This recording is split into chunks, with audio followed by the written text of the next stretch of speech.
దేవునికి మహిమ కలుగునుగాక. అందరికీ ప్రైజ్ లార్డ్ అండి.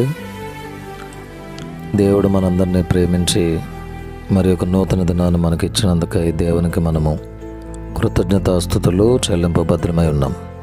దేవుని బిడ్డలారా, జీవం గల దేవుని వాక్కు అనే కార్యక్రమంలో ఈ దినము దేవుడు మనకిస్తున్న వాగ్దానం పరిశుద్ధ గ్రంథం నుండి సామెతల గ్రంథం 5వ అధ్యాయము మొదటి 2 వచనాలు. నా కుమారుడా, నా జ్ఞానోపదేశం ఆలకింపము, వివేకము గల నా బోధకు చెవియొగ్గుము. అప్పుడు నీవు బుద్ధి కలిగి నడుచుకుందువు, తెలివిని బట్టి నీ పెదవులు మాట్లాడును. దేవుని బిడ్డలారా, శ్రేష్టమైన చక్కటి వాగ్దానం.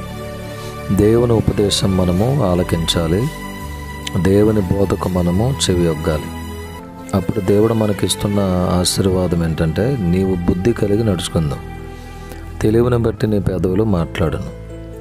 కొన్ని సందర్భాల్లో మానవ జీవితంలో అయ్యో నేను బుద్ధి లేని పని చేశాను అంటారు, అయ్యో తొందరపడి మాట్లాడాను అని అంటారు.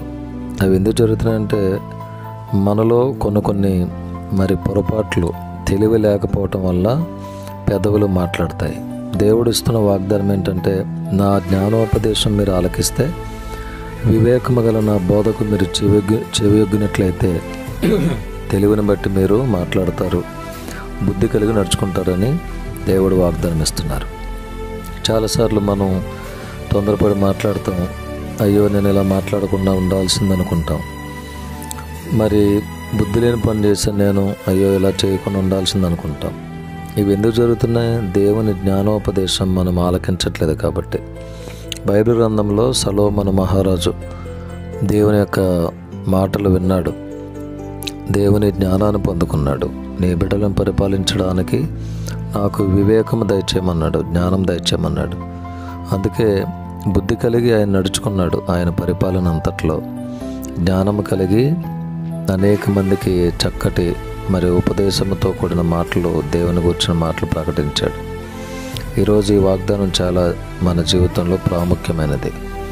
బుద్ధి లేకుండా మనం బుద్ధి లేకుండా అనేక పనులు చేయకుండా అడ్డుపడడానికి దేవుని జ్ఞానం మనకు చాలా అవసరం.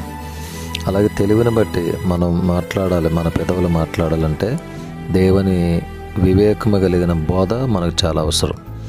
ఈ రెండు దేవుడు మరి మన జీవితంలో నెరవేర్చాలని కోరుకుంటున్నాడు.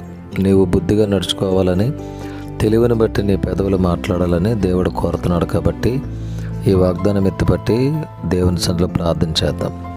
దేవుడు అలాంటి భాగ్యం మనందరికీ అనుగ్రహించునుగాక. ఆమేన్. మా ప్రేమగల తండ్రి, పరిశుద్ధుడైన ప్రభు, వందనాలు. ఇచ్చిన ఈ నూతన దినాన్ని బట్టి మీ స్తోత్రం నాయన. ఈ దినమంతా మీ కాపుదలు మాకు దయచేయండి.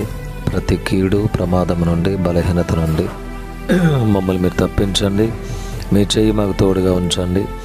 బలహీనులు మీరు బలపరచండి. హాస్పిటల్స్లో ఉన్న వారికి స్వస్థతనివ్వండి, క్షేమమునివ్వండి, కృపతో నింపండి. ఎవరు ఏ బలహీనతలను బట్టి ప్రభా ప్రార్థన అవసరాలు కోరారో వారందరి జీవితంలో అద్భుతం చేయండి.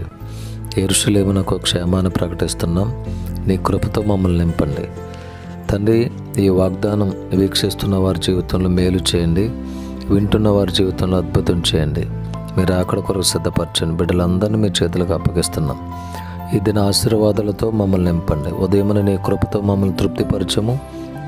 అప్పుడు మా దినములన్నీ ఉత్సహించి సంతోషించదము. వాగ్దానాలను కూడా మా జీవితంలో స్థిరపరచండి. యేసయ్య నామంలో ప్రార్థించి వేడుకొని పొంది ఉన్నాం తండ్రి. ఆమేన్. తండ్రి, కుమారుడు, పరిశుద్ధాత్మ త్రియేక దేవుని దీవెనలు సదాకాలం మనందరికీ తోడై ఉండును గాక. Amen. May God bless you all. May God bless our India.